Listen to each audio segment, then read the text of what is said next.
Hello! Welcome back to another video. Finally getting back into it.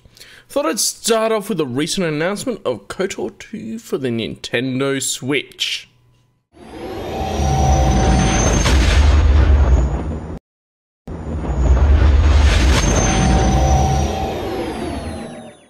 It'd be awesome. Let's check out the trailer for it.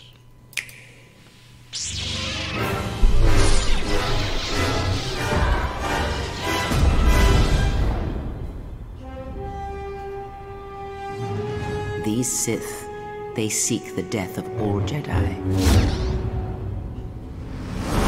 We cannot hope to triumph against them alone. In the end, I fear it may not be enough. You know not what path you walk, Jedi. She is no Jedi. You felt it. She has lost herself. In you, we saw a wound in the Force. In you, we saw the end of the Force. And now, they shall see what you have become.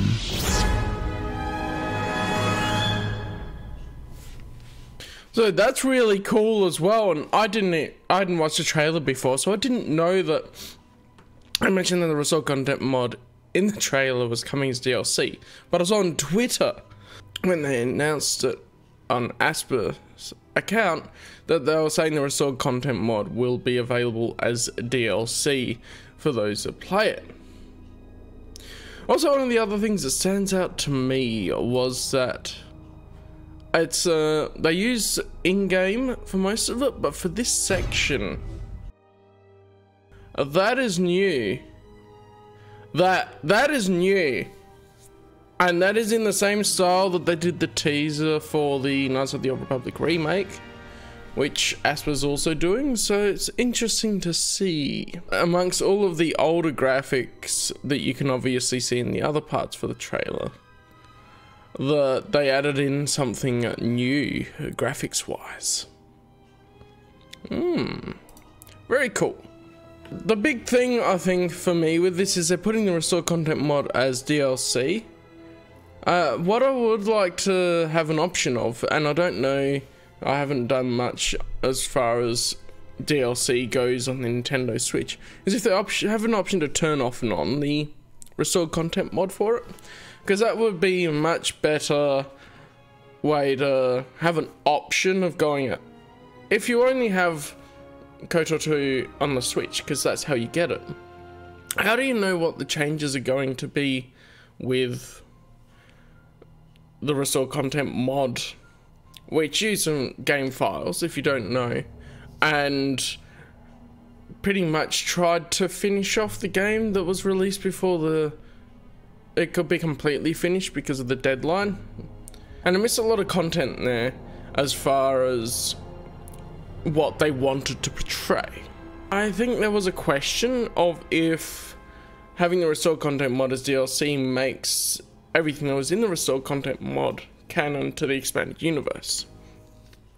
And it's an interesting thing to think about, because officially there's no reason why it isn't. For all intents and purposes it's not, because it was a mod and it wasn't part of the final release, is how I see it. It's a fan mod. Fan mods add in all sorts of things that aren't canon and whatnot in other mods. So it's interesting to think about. It wouldn't matter if it was, but it's not necessarily is, because it wasn't part of the official release. It's a mod. That's how I see it. Oh yeah, pretty cool to see KOTOR 2 coming to the Nintendo Switch as well. One time I'll have to stream the Switch versions of the game and see how they go, because I'm thinking KOTOR has been a long edit for me that I'm procrastinating about, and so I'm doing this video to get back into the swing of it and hopefully get my motivation for it up a little bit. But I've also not quite finished in KOTOR 2, and like I can play it on the PC fine, and it's 1080p, that'll be easier to edit than the 4:3 ratio that KOTOR 1's at. I know there's a 1080p mod, but I'm playing it on for the channel without mods first, and then I'll see what the difference mods makes on different playthroughs. Really cool.